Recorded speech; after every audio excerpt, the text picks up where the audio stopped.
What's happening? What's happening, brothers and sisters?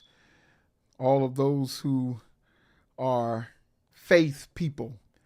We're dealing with tonight on our Medicine for the Mind. I want to welcome you to Medicine for the Mind. Before I tell you what we're teaching tonight, I want to tell you just what Medicine for the Mind is.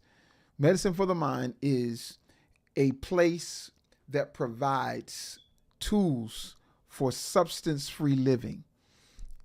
It provides instructions, it provides scriptures, and it provides knowledge for substance-free living. Now, this is a Christian perspective. All of our concepts on how to deal with this thing called substance abuse and addiction is from a Christian perspective, because that's what I believe. I've experienced so many victories in by using the Bible as a tool to develop victory over issues I've dealt with in my life. And I know that it works. I know that it works. And if you take the time to work this process of the scriptures and work it in your recovery, it will work for you. God has totally given us an answer for addiction. You have a 100% chance to live a sober life if you do it God's way. I know that. I believe that. Amen. So we're talking tonight about controlling stress in addiction recovery. Controlling stress. You know, one of the most number one causes of relapse in addiction is related to stress. Number one. Don't quote me on this. Don't quote me on this, but I believe that stress is one of the number one causes of sickness and disease in the body. It's related to stress. If you don't understand how vital it is to not be stressed and are living under stress, you're cutting your life short. You're cutting your life short. And in addiction, the factors, the stress factors in your life has to be minimum. And when the stress factors take place, you got to have a plan to know how to deal with stress, because you can't avoid stress. Yes, you can't avoid it, but you can deal with it. You can deal with it. You and I can deal with stress and learn how to cast, watch this, all your cares upon him, because he cares for you. You know, the Bible says this, and in Philippians 4:6, listen to this. The Bible says, don't worry about a thing. Now I'm reading this in the easy read version. It says, don't worry about anything, but pray and ask God for everything you need, always giving thanks for what you have. Verse 7 says, because you belong to Christ, God's peace will stand guard over your thoughts and feelings. His peace can do this far better than our human minds. Wow. That means I need to be in peace. In order to live in peace and do it, you have to do it in a practical way. And I believe that most of the believers, we know the spiritual side of stress. We know the spiritual side. But do we know how to deal with it from a practical perspective? Practically. You know, there are several people in the Bible that were totally stressed out. there was Abraham. He wasn't getting what he wanted. The promise of God was taking too long. It was causing him all kinds of stress. And when he was stressed out, he made a silly decision to help God out by listening to his wife, who made a suggestion that he would marry her servant and let her have the child. And it was stressing him out. So he decided to do it and take her as a wife. Her name was Hagar. And then she had a son named Ishmael. And when she had this son, it irritated Abraham's wife. And he said, I'm not going to be stressed out. And she said, they got to go. They got to get up out of here. The very decision she made within stress, in fear that it was not going to work. Then she wanted to rid herself of it. She wanted to get rid of them. And I want to tell you that oftentimes we make silly decisions when we're stressed out. Or I just need something to help me to calm my nerves. Anybody ever heard that before? I need this to calm my nerves. I'm gonna go get me one. I'm gonna get me a beer. I'm gonna get me a pack of cigarettes, and I'm gonna just go on. Y'all not gonna wear me to death. I gotta calm down. I'm gonna go get one. Maybe just one. One won't hurt nobody. Listen, stress will make you do some silly things. It will cause you to do what you would not do, because the disease make recommendations to you. It tells you certain things you should do. It makes suggestions to you.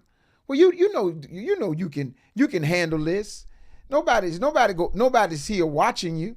You can do this. You ain't hurting nobody. Go on and get you one.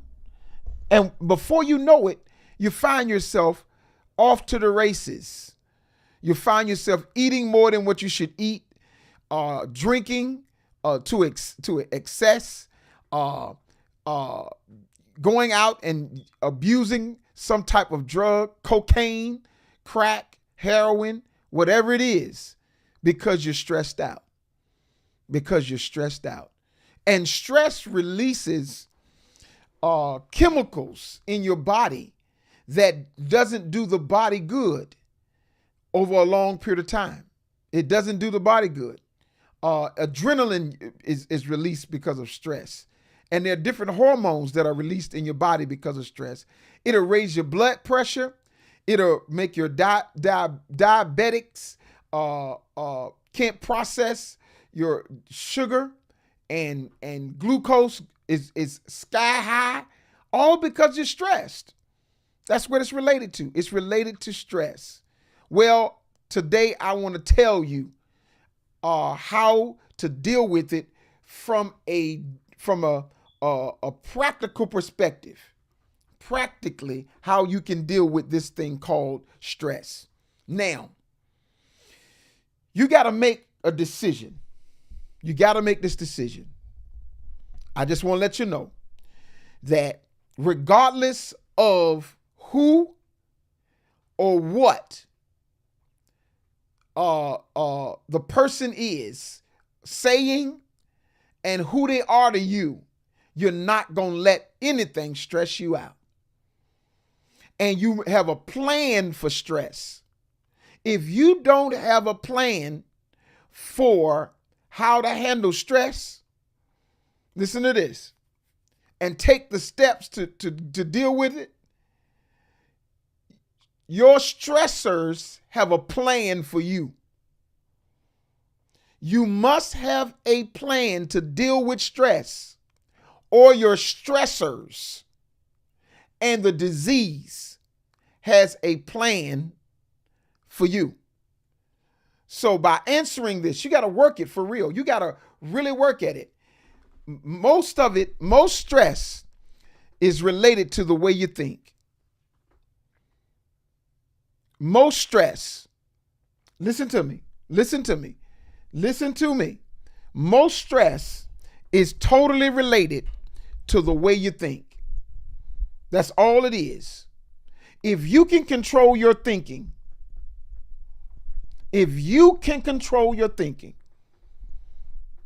yes, you can control your stress. Do you hear me? I'm going to say that again. If you can control your thinking, you can control your stress. So how do you control your thinking? Listen to this. There's about 11 questions that I'm going to ask, and you got to answer it with truth and honesty. And then these are the areas you need to address in order to control your stress. 1, listen to this. In deciding how you spend your time, energy, and money, you determine the direction of your life. Do you hear me? In deciding how you spend your time, your energy, and your money, I can check your calendar and your pocketbook and tell you which direction your life is going in, what you're committed to. When you strung out on drugs, when you spend time with it,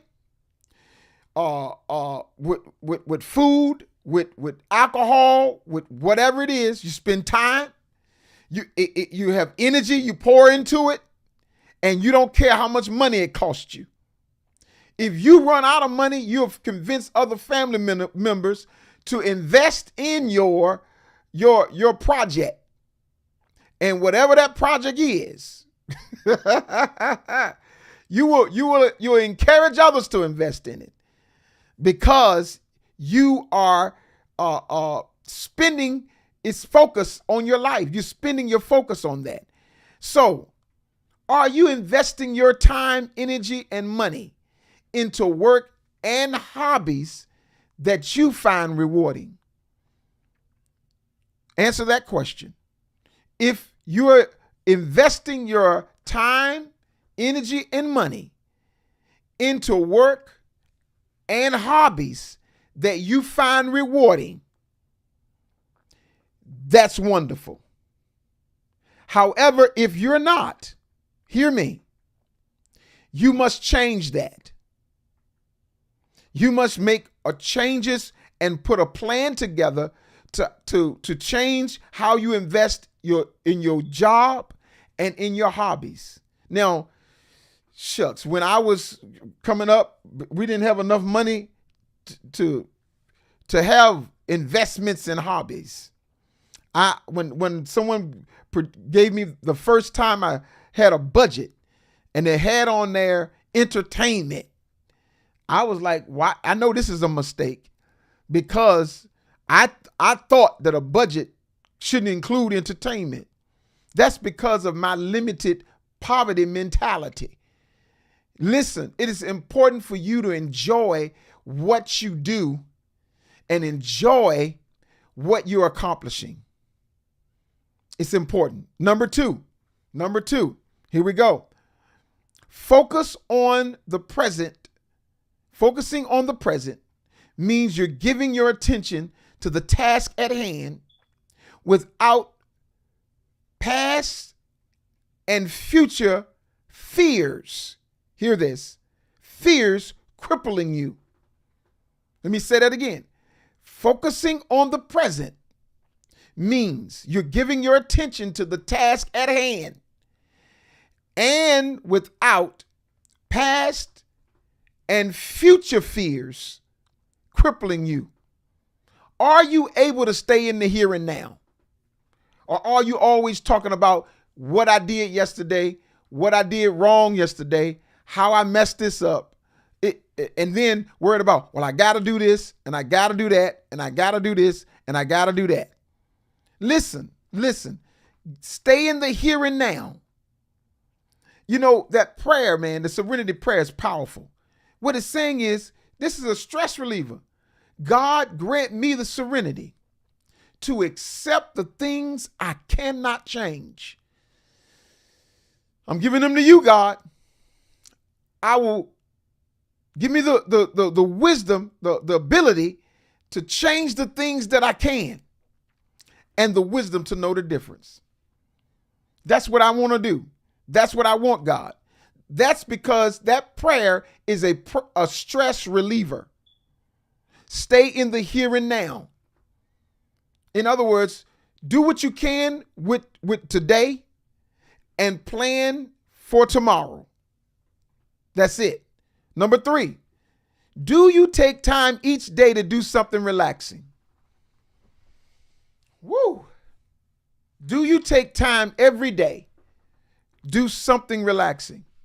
If not, you ought to take some time to do things that are relaxing every day. Here's some suggestions. Playing with your children. You know, just Saturday, me and my wife went out with the grandbabies, 2 of our grandkids. And man, it was so relaxing. It was fun. And I know they're going to remember that we were hanging out. And we're actually going to hang out with them more often because we got time to hang out with them now. But listen, that's relaxing. The next thing you can do, you can read a book. You know, get a good book. Start reading it. Yes. I mean, you can read the Bible. But if you don't want to read the Bible, you can find a good book, positive, that is a thought, make you think, and just go away in relaxation. My wife, she takes a bath. Whenever she comes from work, or every day, she be like, I just want to get into a bath. Like, Calgon, take me away. Listen, man, I run bath water for her. I make sure she has the Epsom salt, the kind that she wants. Her bubble bath, the kind that she wants. Yeah, I make sure all that's there. Because when she's resting and relaxing, it's beneficial. And that's all I got to say about that. All right. You can also listen to music. One thing I love to listen to is jazz. I just listen to some jazz, put some Kenny G on, Oscar Peterson. Man, it's just listen to good music. And you can do that every day. Okay. So write it down. If you don't, write down, what can I do? Start looking at different activities that I can add to my everyday life that's relaxing. Number 4, are you challenging yourself to do things that will increase self-confidence? Because when you don't do things that increase self-confidence and you don't have self-confidence, you can get stressed out because you don't have the confidence to believe you can handle it. You got to do things that make you feel like that's okay. I'm smart. I'm doing pretty well. I'm keeping track of my life and I'm getting better. Listen, do that. You got to do that. So how do you do that? This is how you do it.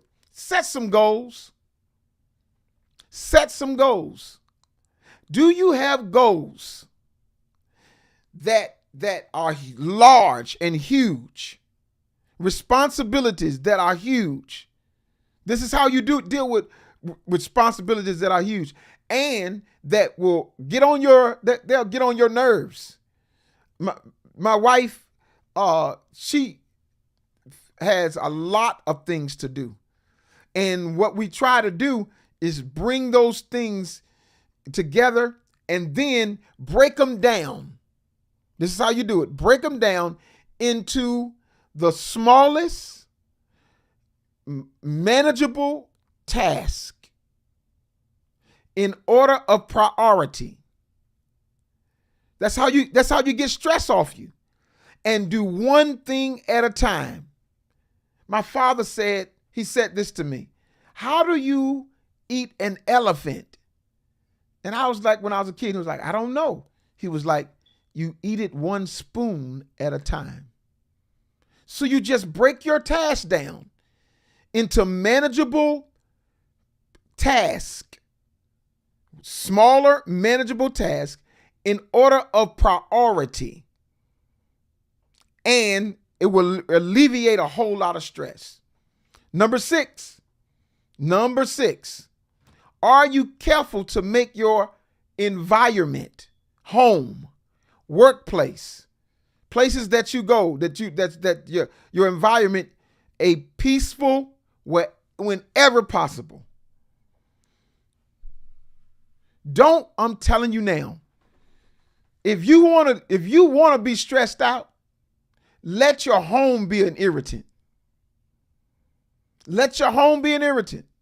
I remember when me and Pastor Camille were having, some intense moments of fellowship, and home was not as comfortable as it is at this time. Man, I was trying to avoid coming home. I was trying to avoid it because my home was messed up, and I was like trying to stay away from it as long as possible. Listen, make sure your home is peaceful. Clean your room. Put things back in a certain place. Make it look nice. During the pandemic, that's one thing, Pastor Camille, I'm so glad that my wife wanted to do this. She wanted us to invest in our bedroom and in our home. If we got to stay home, it might as well look nice, and it might as well be nice all around us. Man, I'm telling you, I got a Traeger grill, and I started learning how to grill. Matter of fact, tomorrow I'm going to cook on the grill. Yeah, tomorrow what I'm going to do, I'm going to get me some ribs. I got the ribs thawing out right now downstairs. Got the ribs thawing out, and I'm going to cook me some ribs tomorrow. Yes. And I'm going to have some asparagus with the ribs. And I'm getting ready for it. I'm right now getting ready for it. Take you a vacation. Listen, well, I don't have the money to take a vacation. Yes, listen, take a vacation and make it a staycation, if you will, and plan different activities that you can afford in your budget and have a good time. Yes. Yes, yes, yes. Also, make sure you are peaceful with your relationships. Get over that anger stuff and fussing and complaining and nagging each other. That's got to go. If you get stressed out, listen, you're going to try to find a way out. I'll never forget this. My mother used to say this: y'all ain't going to wear me to death. I'm going up to the store and I'm going to get me something to drink. I'm going to get me a pack of cigarettes, and you ain't going to wear me to death. In other words, she was like, that's what was giving her peace. Well, she didn't have what we have today, which is knowledge of things to do other than smoke a cigarette and drink. I asked somebody, do you do anything to relax? What do you do when you're stressed out? This person said, oh, I just get me a pack of cigarettes. I remember one time we were riding in the car with Pastor Camille's mom, my wife's mother, and she was smoking cigarettes so fast. She had one lit up and was puffing on one, and it left one in the ashtray. I mean, listen, you gotta get over that. You gotta get peace all around you and in your environment. All right, number 7. Number 7. All right, it says this: can you and do you say no when that's how you feel? Can you and do you say no when that's how you feel? One of the problems that I had is I didn't know how to say no to people outside of my house. I'm telling you, I I just did everything. Anytime somebody asked me to do something, I was doing it. But in my house, I could tell everybody no, no, no, no. And with my wife, she would easily be able to confront, to say no with people outside, but she had trouble saying no inside the house with her children and with me. And she had to take some lessons from me, and I had to take some lessons from her. I had to not say no all the time at home, and then I had to learn how to say no some of the time outside of my home. Listen, if you don't know how to say no, it'll stress you out. It'll stress you out. I'm gonna tell you, I had one of my sons that he wanted to say no, but he sort of like me. He didn't know how to say no, and he was finding himself running at wee hours of the morning to go pick up people and take them to the airport and all kinds of stuff. Listen. It's easier to just say no, and you don't have to say it mean. Say it mean what you say, and don't say it mean. Say what you mean what you say, and don't say it mean. It'll take a whole lot of stress out of your life. Number eight.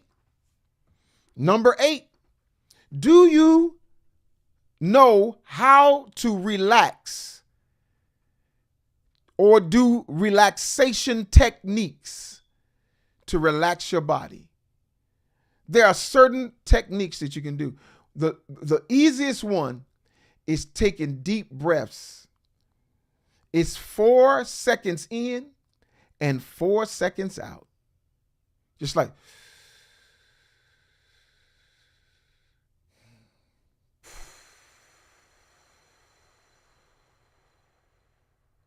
you can raise your shoulders like this when you're breathing in.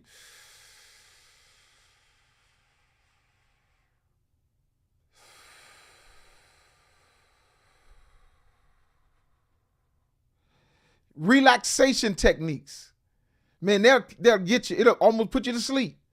Listen, all you have to do is look up on Google. That's all you have to do. Look up relaxation techniques. Google it, print it out, and do it. Number nine, here we go. Are you careful to avoid large swings in body energy caused by excessive drinking of sugar and caffeine products? Because if you drink and eat too much sugar, it will stress you out. It'll wire you up. It'll make you feel anxious. Yes, it surely will. So you got to change that. You do some investigating. What type of products should you drink? I don't drink sugar, things that have a sugar in it. What the things that I drink have stevia in it. It keeps me calm, keeps me cool, and it's better for me. Do you know that white sugar is one of the number one causes of cancer? Cancer cells love sugar. So sweeten your drinks with other things. You know, man, I mean, like, there's stevia, there's Truvia, there is I can't think of the other products. Monk fruit, that's it. Monk fruit. There are different things. Investigate it. Don't forget, I can tell you what you're doing by how much. Remember that statement. Wherever you spend your time, your energy, and your money, I'll tell you exactly where you're going. I'll tell you where your life is going, where you spend your time, where you put your energy, and where you put your money. I'll tell you what matters to you based on your time, energy, and money. That's what matters. But if you want to live a peaceful life, you got to do some stuff that matter. Number 10. Here we go. Are there specific ways you cope with anger to get it out of your system? When you get angry, how do you blow off some steam without hurting other people's feelings? You got to develop techniques of how to do that. Some of it is, like I said, listening to some good music. Some of it is talking to someone that understands, that you can explain your situation to, that can give you some good sound advice. Another way was writing things down. Just write it out. When you write it out, you look at it like, oh man, I made a dumb decision. I could have made a better decision. Now I understand what they were talking about. Listen, that's a stressor. Anger is a stressor. And finally, the techniques you start using that will help you get rid of anger will make your life more pleasant. Techniques that you use to get rid of anger will make your life more pleasant. Name those techniques. Do something about it. To stay as peaceful as possible when you're dealing with addiction, just dealing with life, period, it will keep you from relapsing. Well, I hope you've learned today some great things. I hope I've been a help to you. This has been Medicine for the Mind. If you know someone or that's dealing with substance abuse, they don't have to be ashamed. It's so many people that are dealing with substance abuse in so many different areas, from food to sex to gambling to obsessive working, excessive exercising, and drinking and drugs. It's all with the same thing. It's about the way you think. It's about the way you think. Well, I'm glad I could be of some help to you. Yes. Thank you. You're welcome. I'm glad I could be of some help. Thanks for hanging out with me today on Medicine for the Mind.